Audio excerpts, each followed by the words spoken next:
Si tu attends d'atteindre ta meilleure version pour être fier de toi, tu ne le seras jamais. Parce que ta meilleure version, ce n'est pas un point d'arrivée, mais c'est un état de mouvement. Ce n'est pas un endroit où tu débarques avec des confettis et un trophée en disant « Ok, ça y est, j'ai fini ma croissance personnelle ». Non, c'est une vibe, un flow, un ajustement constant. Et la vraie erreur, c'est de croire qu'un jour, tu seras arrivé, guérie, parfaite, stable et toujours lumineuse. Mais spoiler alerte, ce jour n'existe pas parce qu'en réalité, tu seras toujours en train de devenir. Toujours en train d'évoluer, de t'ajuster, de tomber, de te relever, de recoder. Et franchement, ce n'est pas une mauvaise nouvelle. C'est même la belle preuve que tu es en vie. Alors si tu en as marre de courir après la perfection et si tu as envie d'apprendre à kiffer le chemin autant que le résultat, installe-toi, respire et garde ton cœur ouvert puisque ta meilleure version n'est pas une destination. Jingle.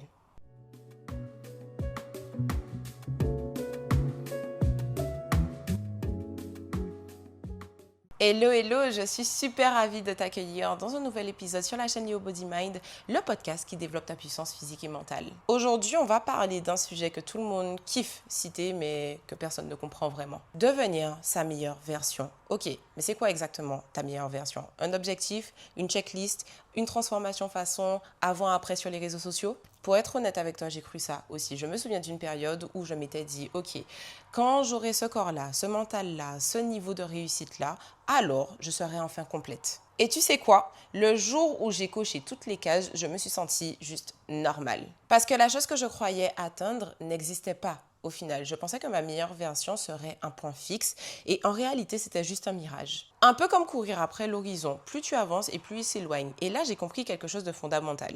Et ça, c'est de la psychologie pure. Ce que je vivais, c'était en réalité l'illusion de la permanence. En fait, notre cerveau déteste l'incertitude. Il adore les repères stables, les situations qu'il peut contrôler. Alors, il invente des fins. Quand j'aurai réglé ça, ce sera bon. Quand je serai cette personne-là, alors je serai tranquille. Mais en réalité, tout ceci n'est qu'une illusion. Parce que ton cerveau, lui, est en évolution constante. Notre cerveau cherche toujours à maintenir un équilibre avec notre environnement. Donc, dès que tu atteins un objectif, il redéfinit ton nouveau seuil de normalité. Et boum, tu as cette impression de ne jamais être assez. Ce n'est pas que tu es ingrate ou insatisfaite, mais c'est juste ton système nerveux qui fait des mises à jour. C'est pour ça que tu peux atteindre, par exemple, ce que tu voulais et quand même ressentir un manque.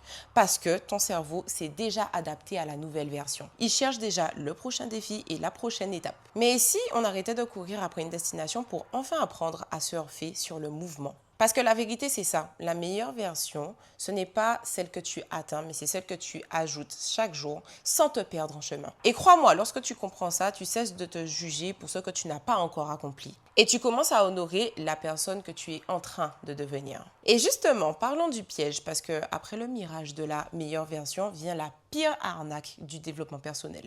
La version idéale. Tu sais, celle qu'on te vend dans les vidéos, les coachings, les morning routines parfaites. Toujours fraîche, productive, zen, pleine de gratitude avec des affirmations sur le miroir et du matcha à la main. Ouais, cette version-là. Le problème, c'est qu'à force de courir après cette image, tu finis par oublier ta propre vérité. Alors, je te présente Eléa. Eléa, c'est la fille qui court toujours après sa meilleure version.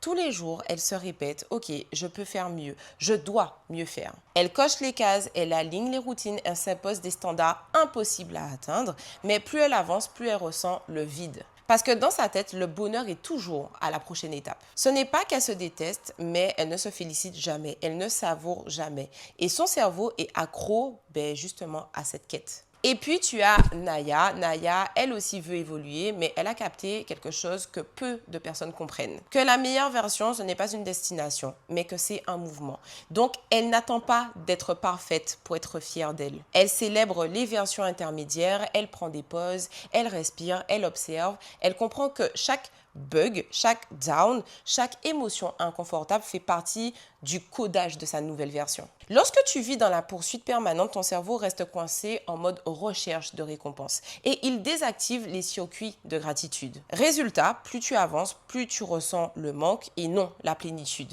Et c'est pour ça qu'on a cette sensation étrange d'être incomplète, même en plein succès, parce que ton cerveau est accro à la quête et non à la paix. Alors, si tu m'écoutes aujourd'hui, retiens bien ça. Tant que tu cherches la meilleure version constamment, tu oublies que celle que tu vis aujourd'hui est déjà une version miraculeuse. Donc, je te pose la question aujourd'hui. Et si tu commençais à la regarder avec les yeux de la reconnaissance au lieu de la juger avec les yeux de la comparaison? Qu'est-ce qui se passerait? Pendant longtemps, j'ai cru que ma meilleure version serait un point d'arrivée, une destination finale, une sorte de niveau ultime dans le jeu de la vie. Mais en réalité, la vie, ce n'est pas un jeu à niveau, mais c'est un jeu d'expansion. Et c'est là que j'ai compris quelque chose de dingue. Mon identité est plastique. Oui, oui, plastique, comme ton cerveau. Ton cerveau a la capacité de s'adapter à n'importe quelle situation que tu lui imposes. Mais ce que personne ne te dit, c'est que ton identité fait la même chose. Elle se recompose à travers tes crises, tes réussites, tes apprentissages et tes reconnaissances. À chaque fois que tu tombes et que tu te relèves, ton identité fait une mise à jour. Et le plus beau dans l'histoire, c'est que tu n'as pas besoin d'effacer les anciennes versions pour évoluer. Mais au contraire, tu dois les intégrer. Et c'est ce qu'on appelle en psychologie la cohérence narrative. Ton cerveau, il ne cherche pas la perfection, mais il cherche la cohérence. Il a besoin de relier les expériences entre elles pour donner du sens à ton histoire. Autrement dit, ton moi du passé n'était pas une erreur, mais c'était un chapitre de construction. Et honnêtement, moi, j'ai passé des années à renier mes anciennes versions. La version de moi trop gentille, trop tolérante, trop je veux plaire à tout le monde. En réalité, je la détestais. Mais aujourd'hui, je réalise que cette mauvaise version m'a tout appris finalement. C'est cette version qui m'a donné la lucidité, les limites, la clarté que j'ai aujourd'hui. Cette version n'était pas une erreur, mais c'était une initiation.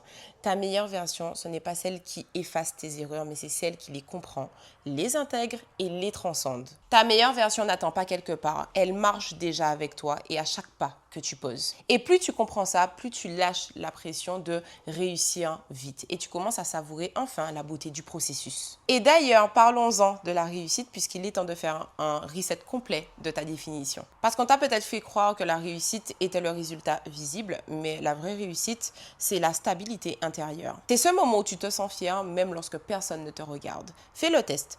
Prends un carnet et écris 3 moments où tu t'es senti profondément fier de toi. Pas lorsque tu as forcément gagné un trophée, pas quand tu as eu une validation, mais lorsque tu t'es senti pleinement aligné. Lorsque tu as fait le choix juste, lorsque tu as osé dire non, lorsque tu as respecté ton propre rythme. Et regarde bien, ce ne sont jamais des moments de perfection, mais ce sont des moments de cohérence. Lorsque tu pratiques la gratitude consciente, tu renforces les circuits de satisfaction et tu désactives ceux de la fuite dopaminergique. Résultat, tu as moins de jamais assez et plus de « ah, c'est déjà bien maintenant ». Parce qu'au fond, ta meilleure version, ce n'est pas une montagne à gravir, mais c'est un souffle à entretenir. Et aujourd'hui, le but de cette vidéo est de t'apprendre à respirer dans ta vie au lieu de toujours la grimper. Parce que la vraie puissance, elle est là, dans la version de toi qui avance doucement, consciemment, qui tombe, qui doute, mais qui reste en mouvement. Et ça, c'est ta vraie destination. Maintenant, il est l'heure de la minute conseil. Comment on chemine sans se perdre en route? Parce qu'évoluer, oui, c'est cool, mais si c'est pour finir épuisé, stressé et déconnecté de soi, autant rester à la station de départ. Alors voici 3 conseils simples mais puissants. Le premier conseil concerne le fait d'être consciente de ces saisons. Tu n'as pas besoin d'être dans ta summer energy toute l'année. Tu as le droit d'avoir des saisons lentes, floues ou introspectives. Et ça, ce n'est pas de la régression, mais c'est de la régénération. En neurosciences, le repos est aussi productif que l'action. C'est pendant les pauses que ton cerveau consolide les apprentissages. Donc, arrête de culpabiliser lorsque tu ralentis. Tu n'es pas paresseuse, mais tu es en intégration. Deuxième conseil, célèbre les micro-évolutions. Ton cerveau adore la reconnaissance. À chaque fois que tu t'auto-congratules, tu libères de la dopamine naturelle. Résultat, ton système nerveux associe le progrès à la joie et non au stress. Alors, il célèbre les petits pas, les moments invisibles, les victoires minuscules. Parce que ce sont elles qui câblent ton cerveau pour la constance. Et enfin, dernier conseil, reste connecté à ton pourquoi. Lorsque tu perds le sens, tu perds la direction. Reviens souvent à pourquoi tu fais ce que tu fais. Écris-le, ressens-le, respire-le, puisque ça, c'est ton ancrage durant la tempête. Puisque la discipline sans sens, c'est de la punition, mais la discipline avec un sens profond, c'est de la liberté. Et si tu as besoin d'un seul rappel à la fin de cet épisode, retiens juste ça. Ta meilleure version, ce n'est pas une course, mais c'est une danse entre qui tu étais, qui tu es et qui tu deviens. Alors marche, tombe, respire et recommence. Mais surtout, avance à ton rythme. Parce que tant que tu bouges, tu gagnes déjà. Et voilà, c'est la fin de cet épisode. J'espère qu'il t'aura plu et qu'il t'aura surtout permis de respirer un petit peu. Puisqu'on oublie que trop souvent que la meilleure version de soi, elle ne se force pas, mais elle se révèle tout simplement. Si ce moment t'a parlé, partage-le à une amie, à une sœur, à quelqu'un qui a besoin d'entendre que c'est OK de ne pas tout maîtriser. Et dis-moi en commentaire quelle est ta version du moment. Merci d'avoir été là. Merci d'avoir écouté jusqu'au bout. Prends soin soin de toi, prends soin de ton corps, de ton mental et surtout de ton chemin. Et on se retrouve très vite dans un prochain épisode. Ciao, ciao!